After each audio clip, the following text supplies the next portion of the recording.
នេះធ្វើបន្ទប់ទឹកមួយ outdoor នេះធ្វើពីឫស្សីណាមើលទៅដូចសំណើមដែរនៅខាងក្រៅមានដូងនៅខាងក្នុងបាទដើមដូងតាំងយើងហ្នឹងនៅខាងក្នុងមកទៅធម្មជាតិបាទអញ្ចឹងបងប្អូនថ្ងៃនេះភ្ញៀវបានកំងឲ្យធ្វើបន្ទប់ទឹកមួយនៅខាងក្រៅហៅថា outdoor shower ហើយភ្ញៀវនឹងដែរគាត់ជាមនុស្សដែលចូលចិត្តតាំងសមាធិហើយក៏គាត់ជាគ្រូបង្រៀនតាំងសមាធិដែរគាត់ជនជាតិអាមេរិកកាំងហើយគាត់បានមកជួលផ្ទះស្នាក់នៅសៀមរាបនេះហើយគាត់ធ្លាប់មកគេងនៅផ្ទះ Airbnb របស់ខ្ញុំជាញឹកញាប់ក្រោយមកក៏គាត់ដឹងថាអូខ្ញុំចេះ design ខ្លះអាចធ្វើរបស់ឲ្យគាត់ខ្លះអញ្ចឹងក៏គាត់ទាក់ទងមកក៏ខ្ញុំសួរគាត់ថាអ្នកចង់ធ្វើយ៉ាងម៉េចអីយ៉ាងម៉េចវត្ថុធាតុដើមយ៉ាងម៉េចអញ្ចឹងក៏ត្រូវគ្នាគិតទៅដាក់ប្លក់បដ អញ្ចឹងបន្ទប់ទឹកនេះគឺធ្វើពីឫស្សីវាយធ្វើជាជញ្ជាំងហើយនឹងគ្រោងឈើហើយក៏រើសបានកន្លែងជ្រុងមួយនៅខាងក្រោយផ្ទះគាត់ជួលហ្នឹងហើយយើងក៏ចាប់ផ្ដើមរៀបធ្វើទៅតែអត់មានដំបូលទេ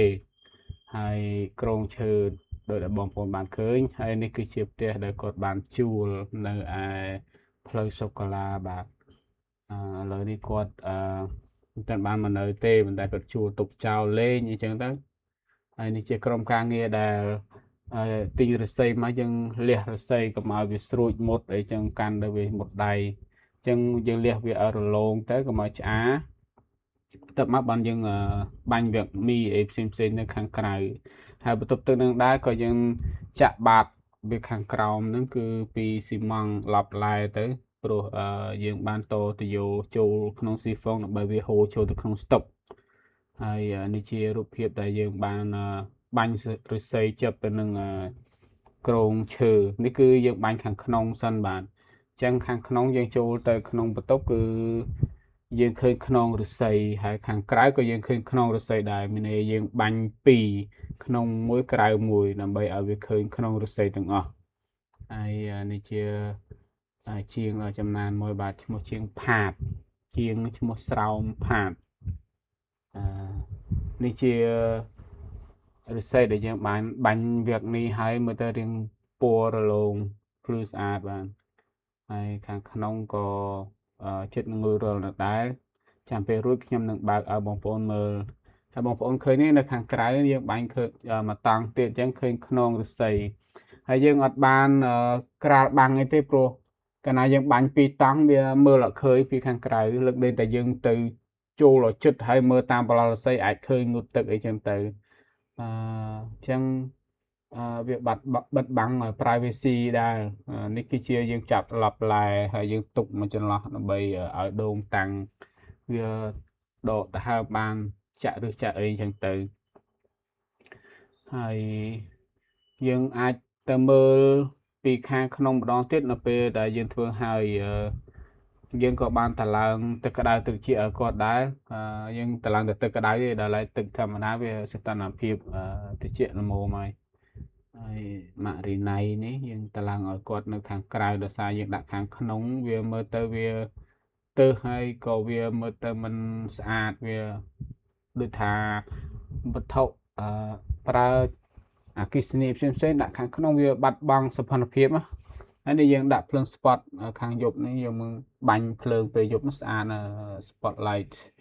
ហើយក៏ attract ជាចក់ចង្រិតអីមកដែរមើលទៅបើសិនគាត់បើកអញ្ចឹងគាត់ចង់បានធម្មជាតិយើងធ្វើអញ្ចឹងឲ្យវាមានសត្វមានអីខ្លះអញ្ចឹងទៅឲ្យវាធម្មជាតិពិតហើយបាទដងតាំងនេះស្អាតធំខ្ពស់អញ្ចឹងចាំមើលបន្តទៀតក្នុងបន្ទប់ទឹកយ៉ាងហ្នឹងយើងដាក់អ្វីខ្លះទៀតនៅពេលដែល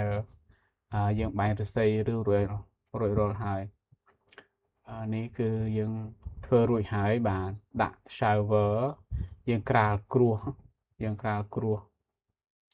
ខាងក្រោមគ្រោះមូលហ្នឹងដើរទៅអត់មុតជើងទេគ្រោះនឹងមូល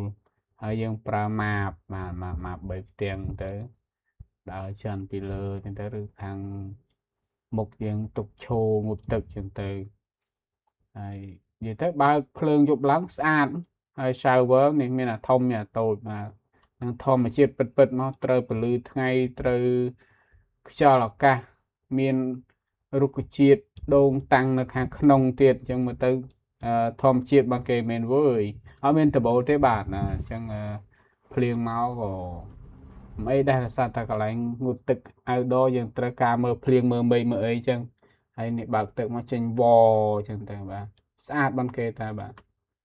បន្ទប់ទឹកនេះបងប្អូនដឹងថាតម្លៃប៉ុន្មានទេបងប្អូន comment មកខ្ញុំប្រាប់ណាព្រោះប្រាប់នៅលើតម្លៃលើអញ្ចឹងថា YouTube វាប្រាប់ថាកុំឲ្យប្រាប់គេណាចាំគេសួរចាំប្រាប់ណាយ៉ាងអញ្ចឹងបងប្អូនសួរសិនមកខ្ញុំប្រាប់ណាបាទអរគុណច្រើនបាទអរគុណជម្រាបលាបាយបាយ